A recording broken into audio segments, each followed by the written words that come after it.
Dear students, welcome to this channel. Students, class 12 के जो बच्चे हैं इंग्लिश पेपर, तो ग्रामेटिकल जो पोर्शन होता है उसमें एंटोनिम्स और सिनोनिम्स बहुत ही मोस्ट इंपॉर्टेंट होते हैं, क्योंकि यह आपको 3-3 नंबर आसानी से देकर चले जाते हैं। तो एंटोनिम्स का वीडियो अगर आपने नहीं देखा है तो डिस्क्रिप्शन बॉक्स में मैंने उसका लिंक दे रखा है, आप वहाँ से जाकर एंटोनिम्स को देख लीजिए। वो जो एंटोनिम्स है बहुत ही मोस्ट इंपॉर्टेंट है। आइए चलिए महत्वपूर्ण सिनोनिम्स को देखते हैं। सिनोनिम्स का मतलब क्या होता है? सिनोनिम्स का मतलब होता है समानार्थी शब्द क्या होते हैं। हिंदी में हम लोग समानार्थी जब पर्यायवाची के रूप में जिसे याद करते हैं। तो ये देखा जाए वर्ड और उसका सिनोनिम्स क्या है। पहला जो हम लोग वर्ड यूज़ किए हैं इसमें, तो एडवर्सिटी। तो एडवर्सिटी का जो हिंदी होता है कठिनाई। तो एडवर्सिटी का क्या हो जाएगा? डिजास्टर। तो कठिनाई इसका हिंदी हो जाएगा, और साथ ही साथ इसका जो सिनोनिम्स होगा डिजास्टर हो जाएगा। सेकेंड हम लोग का जो वर्ड है एडमिट। तो एडमिट का अर्थ होता है स्वीकार करना। तो एडमिट का हो जाएगा कन्फेस या तो एक्सेप्ट करना। तो कन्फेस भी आप लिख सकते हैं, एक्सेप्ट भी लिख सकते हैं। तो कोई एक भी आप याद रखते हैं तो आपके लिए पर्याप्त है। थर्ड जो हम लोग का है ब्रेव। ब्रेव मतलब बहादुरी से, तो ब्रेव का डेयरिंग हो जाएगा। डिस्प्ले। डिस्प्ले मतलब देखते हैं कोई चीज़ हम लोग को सामने दिखती है, प्रदर्शित होता है, तो डिस्प्ले मतलब प्रदर्शित करना। तो डिस्प्ले का क्या हो जाएगा? शो।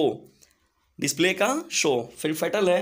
फैटल का होता है घातक। तो घातक की अगर देखा जाए इंग्लिश, डेंजरस माने भी क्या होता है? घातक होता है। हम्बल। हम्बल का क्या हो जाएगा? जेंटल। हम्बल या जेंटल, जेंटल भी पूछे आपको तो आप उसका हम्बल उल्टा लिख लीजिएगा, और दोनों का जो अर्थ होता है विनम्र होता है। आगे बढ़ते हैं हम लोग, तो आइडल। आइडल, डल, इनएक्टिव। वर्ड आप देख रहे हैं कि इनएक्टिव, नाम से ही जाहिर है इनएक्टिव का मतलब आलसी, ठीक है ना, जो एक्टिव न हो। रिलायबल। रिलायबल का मतलब होता है भरोसेमंद। तो रिलायबल का जो हो जाएगा कैंडिड। तो कैंडिड माने भी क्या होता है? भरोसेमंद। डियर स्टूडेंट्स, यूज किए गए जितने भी सिनोनिम्स है, ये जितना भी सिनोनिम्स मैंने यहाँ पर यूज किया हुआ है, लिया गया है, सभी मोस्ट इंपॉर्टेंट है और आपके एग्जाम की दृष्टि से बार बार आपके एग्जामिनेशन में बार बार पूछे जाने वाले हैं, और साथ ही साथ आपके कम्पिटिटिव एग्जामों के लिए भी बहुत ही इंपॉर्टेंट सिनोनिम्स हैं। तो ये जो सिनोनिम्स का कलेक्शन है इसको आप लास्ट तक जरूर देखिए। आगे बढ़ते हैं हम लोग, तो ये जो हम लोग का आगे है ऑब्टेन। तो ऑब्टेन का क्या हो जाएगा? गेन।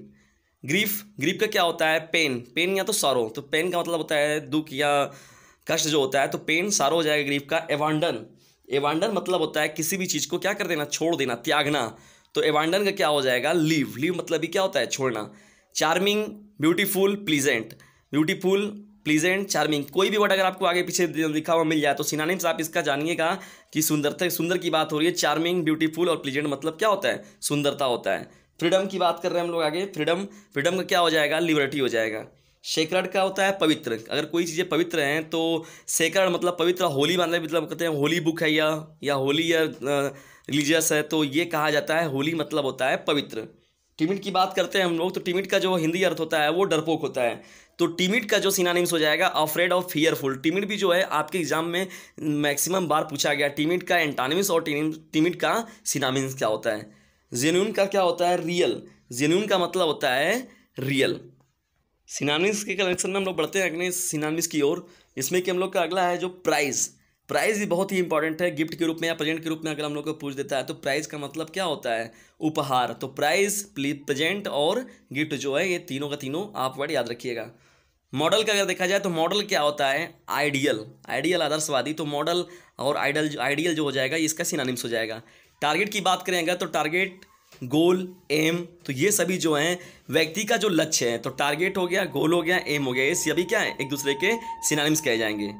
पीटी की बात किया जाए अगर, पीटी, तो पीटी मर्सी। मर्सी आप चैप्टर में पढ़े थे। मर्सी मतलब क्या होता है? दया। तो PITYPT का मर्सी हो जाएगा। प्रॉफिट का बेनिफिट। प्रॉफिट मतलब, और प्रॉफिट का लॉस के रूप में जो एंटोनिम्स में भी बहुत इंपॉर्टेंट है यह। और प्रॉफिट का बेनिफिट क्या होता है? सिनोनिम्स हो जाएगा। AID, एड मतलब होता है मदद। हेल्प माने भी क्या होता है? मदद करना। तो एड और हेल्प क्या हो जाएगा? एक दूसरे के सिनोनिम्स हो जाएंगे। वैकेंट। वैकेंट मतलब क्या होता है? खाली। कोई स्थान अगर खाली है तो उसे हम लोग कहते हैं वैकेंट है, और वैकेंट प्लेस है। तो वैकेंट का जो हो जाएगा सिनोनिम्स एम्प्टी हो जाएगा। ये भी बहुत ही इंपॉर्टेंट है। काउंसिल। काउंसिल का मतलब होता है छिपाना, और हाइड माने भी क्या होता है? छिपाना। तो काउंसिल जो है यह भी आपके एग्जाम की दृष्टि से बहुत ही महत्वपूर्ण है। डियर स्टूडेंट्स, यदि ये सिनोनिम्स आपके लिए महत्वपूर्ण हैं तो वीडियो को लाइक और शेयर जरूर कीजिएगा। हम लोग आगे बढ़ते हैं। साइन। साइन का जो अर्थ होता है चमक होता है। तो जो साइन का आपका हो जाएगा सिनोनिम, तो लस्टर या ब्राइटनेस जो हो जाएगा ये क्या हो जाएगा? सिनोनिम्स हो जाएगा साइन का। आगे बढ़ते हैं हम लोग, तो क्राइम या ऑफेंस। तो क्राइम अगर पूछता है आपसे या तो ऑफेंस पूछता है तो इन दोनों का ही अर्थ होता है अपराध, और ये एक दूसरे क्या हो जाएंगे? सिनोनिम्स हो जाएंगे। अगले इंपॉर्टेंट वर्ड्स की तरफ हम लोग बढ़ते हैं। जो हम लोग का अगला वर्ड है स्ट्रगल। स्ट्रगल का मतलब होता है संघर्ष करना, तो स्ट्रगल का क्या हो जाएगा, सिनोनिम्स इफर्ट हो जाएगा। अगले बढ़ते हैं हम लोग, मोस्ट इंपॉर्टेंट सेंटेंस जो हम लोग को जो ये वर्ड दिया गया है, कस्टम। कस्टम का जो हिंदी अर्थ होता है प्रथा। कोई भी प्रथा जिससे हम लोग बात करते हैं, कोई भी प्रचलन चला आ रहा है तो हम लोग उसको बात करते हैं प्रथा के रूप में। जैसे दहेज प्रथा ये बात हो गई, तो कई प्रकार के ऐसे प्रथाएं। यहाँ पर कस्टम का अर्थ हो गया प्रथा, और साथ ही साथ उसका जो सिनोनिम्स हो जाएगा ट्रेडिशन हो जाएगा। अगला जो हम लोग का वर्ड है डेनी। डेनी का अर्थ होता है इनकार करना, और साथ ही साथ रेफ्यूज मतलब होता है मना कर देना या इनकार कर देना। अगला हम लोग का वर्ड है डिलीजेंट। डिलीजेंट का क्या हो जाएगा, हार्ड वर्किंग। डिलीजेंट का आपका सेंटेंस जो है यहाँ पर हार्ड वर्किंग हो जाएगा। स्टूडेंट्स, जो हम लोग का अगला वर्ड है कोरस। तो कोरस के बारे में अगर बात की जाए तो इसका जो सिनोनिम्स हो जाएगा रफ, और इसका जो हिंदी वर्ड होता है खुरदुरा होता है। बढ़ते हैं आगे हम लोग, तो डिफ़र। डिफ़र का जो अर्थ है पोस्टपोन। तो डिफ़र का अर्थ होता है कोई चीज़ कैंसिल हो जाना, रुक जाना। तो यहाँ पर या टाल देना, तो डिफ़र का हो जाएगा पोस्टपोन। तो ये बहुत ही इंपॉर्टेंट, क्योंकि आपका एग्जाम भी जो है कई बार टाला जा चुका है, टाइम टेबल भी 2 बार 3 बार अगर देखा जाए तो पोस्टपोन हुआ है आपका। तो ये आपके लिए जो वर्ड है बहुत ही इंपॉर्टेंट है। ये रहे आपके 32 यानी 32 मोस्ट इंपॉर्टेंट सिनोनिम्स। यदि वीडियो आपको पसंद आता है तो इसे लाइक करें, शेयर करें, और चैनल पर नए हैं तो सब्सक्राइब करना बिल्कुल भी ना भूलें।